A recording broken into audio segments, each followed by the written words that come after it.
Hello, Mom and Dad, Me World. So it's been about 2 weeks or so since we've had this phone right here.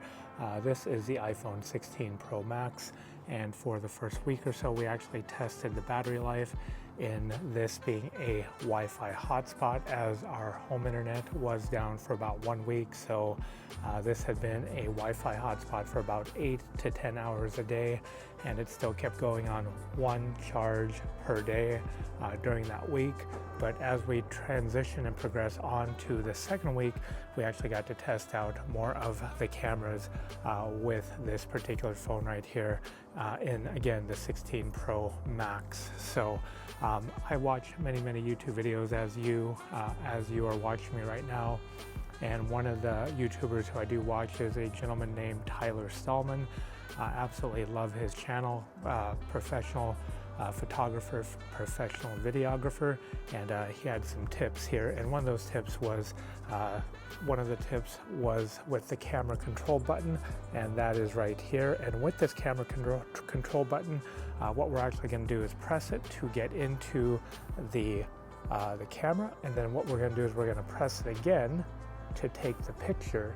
And we're actually doing that as opposed to we are foregoing any of the half presses. And as you're seeing right here, this is how you do that. You go into your settings and you can turn off that camera control feature, and that makes it very handy, because if I want to toggle any of the other features, I will just go onto the touchscreen of the phone, as opposed to the half presses and the gestures. We're just using the camera control button to activate the camera and then to activate the shutter button. My other settings include, I do have 24 megapixel for live photos and regular photos, because we do want to have that little bit of extra resolution to play around with in case we do need to crop.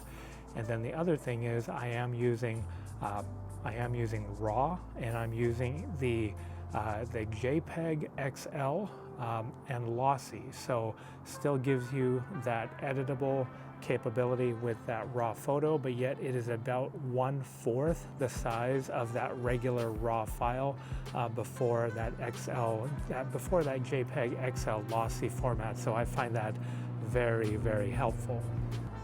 So the other features in this particular camera I do use the front camera. The front camera has actually been very good right here. As you can see, the camera I'm using right here, I think the front camera, I don't know if it's been improved, whether it was software or hardware wise. I don't think it was over the 15 Pro Max, but the front camera has proven itself to be a very good camera.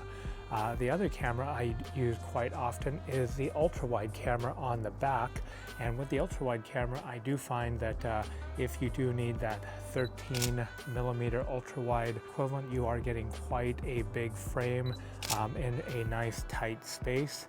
And then the other feature that I did not think I would use at all, but I actually used it pretty much or quite a lot on the 15 Pro Max, and that is action mode. So with action mode, instead of going around with like a gimbal that I do use often, the gimbal and this full frame camera right here, and it is a little bit daunting to use the gimbal and the camera, especially when you are out in public, especially not on a closed off set. You do get some looks, let's just say that. And to be able to use the phone right here as your action camera, to be able to walk and take video, to take very usable video, I find it very helpful, and I do use that action mode quite often.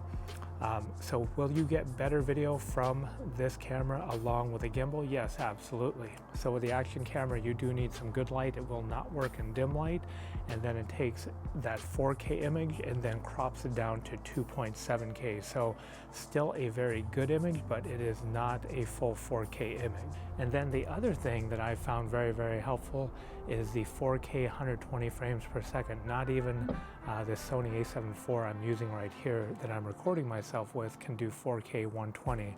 So to be very honest with you, there has been slow-mo in the iPhones before, but I have not used them because I thought the video looked really bad. It looked really choppy, but the 4K 120 looks really smooth.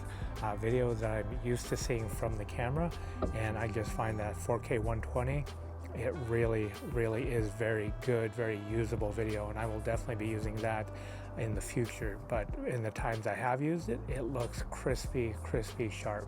So speaking of the Sony full frame camera that I'm recording myself with, now would the Sony, along with a lens that I've got on here, would that give me a better photo and better video than the iPhone 16 Pro Max? Yeah, I absolutely think it would, because you've got the full frame sensor, you've got big glass on here, along as just, you know, it's that combo. Then you can get other glass that will give you an even better picture. But the thing is with this, with the Sony, if you wanted to say take a group shot, put it into manual mode, crank your f-stop up to like f8, pick somewhere in the middle of that group to get the focus. But as opposed to the iPhone, you literally just take it out of your pocket, open up your camera app and hit the shutter button, and that's it. It will prioritize the faces, and then it will get everybody in that group nice and sharp. It's pretty much no fuss, no muss, and it's in your pocket. It's right here, ready to go. And speaking of ready to go in my pocket, I absolutely do really like this picture right here. We took this picture when we were in our hotel room as it was getting dark, and this was just shot right through a window right here, and I really like the detail. And if you take a look to your right, you can actually see the moon in this photo, and I think that is very nice, especially when you just literally, I took it out of my pocket, put it up against the window, angled it out from the window a little bit, hit the button, and that was it. Here we go. There's that photo, that beautiful photo that I took in a mere seconds. There was no setting up a tripod. There was no holding the camera as still as possible. It was just take it out of the pocket, shoot, and go. That was it. And the other thing I do gotta say, just like the microphones on the iPhone 15 Pro Max, the microphones on the iPhone 16 Pro Max are very good. I always tend to use this microphone right here, this DJI mic. I actually make a point of carrying it in my pocket. That way if I need it, and if I have this camera right here, I will absolutely pair it with that camera. But if I don't have the camera right here, I will still use it with this right here. But if for some reason I don't have the microphone on me and I have the camera, I will actually use this. I will turn on voice memos, and I will actually just use the voice memos app that is actually on this phone right here, and then start my recording.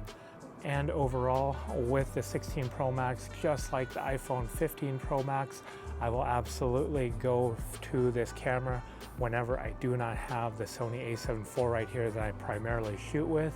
Or even if I do have the Sony a7 IV, if it's not appropriate where I'm going to get too many looks for bringing out the camera, I will absolutely use this phone right here as my go-to camera.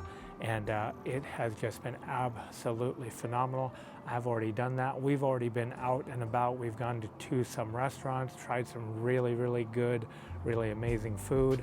And sometimes when you are out and about, you just really, it's not appropriate to bring out this camera right here, but bringing out the phone, nobody looks twice, and you still get that really good crispy video. And then if you pair it up with this microphone right here, this microphone I just put in my pocket, and I get really good sound and really good video. And those two combined, you know, that's a good winning package right there. And again, all within my pocket right here. So one more thing I did forget to comment about is you can actually connect this phone up here with the USB-C to an external solid-state drive, and you can record some very high quality ProRes video. That ProRes video does not have, or has very little sharpening applied to it, and so you can give it that color, give it that look you like, whether it's that film look you like or not. But you could actually customize that image the way you like it. So it can be as simple as taking the phone out of your pocket, hitting record, or connecting an external SSD, hitting record, recording onto that, and editing to your heart's delight later. So hopefully you enjoyed this video. If you did, you know what to do. Please hit the like and subscribe button. It really helps out our channel. And until next time, thanks for watching. Bye for now.